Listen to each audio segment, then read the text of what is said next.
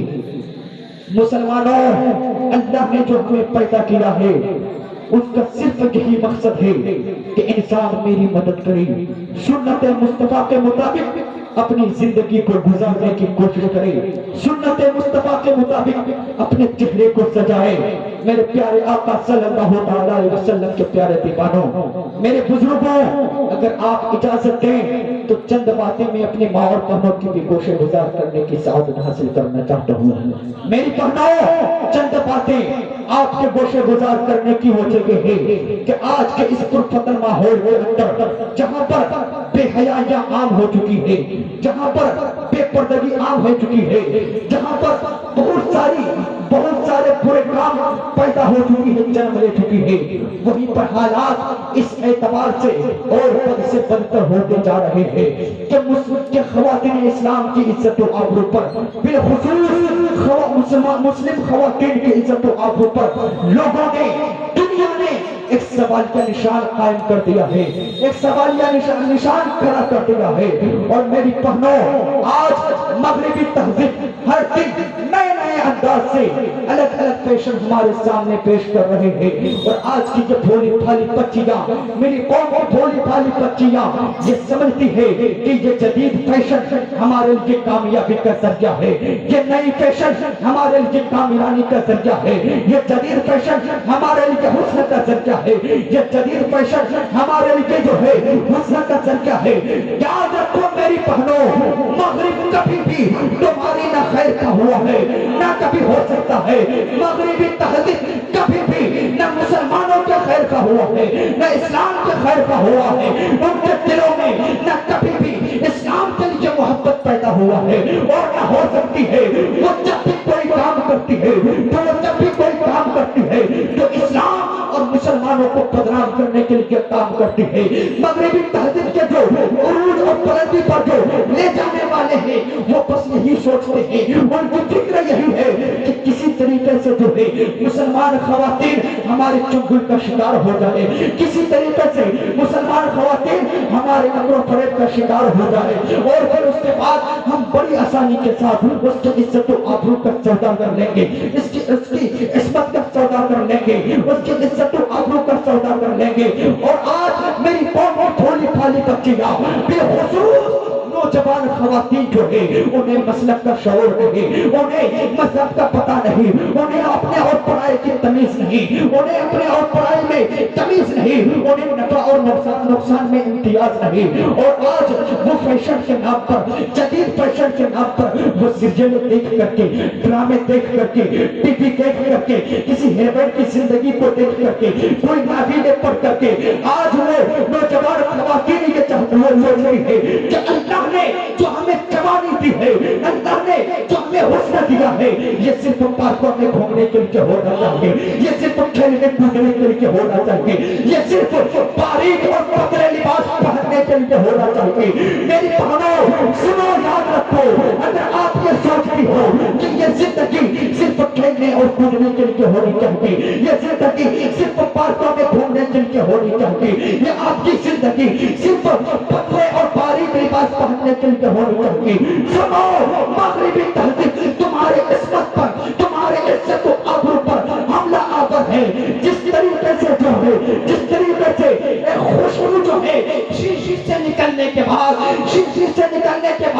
ایک خوشبو سب کے ناک کی زینت بن جاتی ہے، ایک انسان چاہے تو اس کی ناک میں بھی جا کے گھس جاتی ہے، انسان نہ بھی چاہے تو وہ خوشبو جو ہے اس کے ناک میں بھی جا کر کے گھس جاتی ہے۔ اللہ اکبر۔ اسی طریقے سے اگر کوئی عورت، کوئی خواتین جب پردے سے باہر ہو جاتی ہے، اس کی عزت بھی سستی ہو جاتی ہے، اس کی آبرو کا سودا کر لیا جاتا ہے، اس کی عزت و آبرو کا سودا کر لیا جاتا ہے۔ اللہ اکبر۔ آج میری نوجوان خواتین، میری ماں بہنیں آج یہ سوچتی ہے، سیریلیں دیکھ کر کے، ڈرامے دیکھ کر کے، ناولیں پڑھ کر کے، جب وہ کسی کپڑے کی دکان پہ جاتی ہے تو وہ یہ کہہ کر کے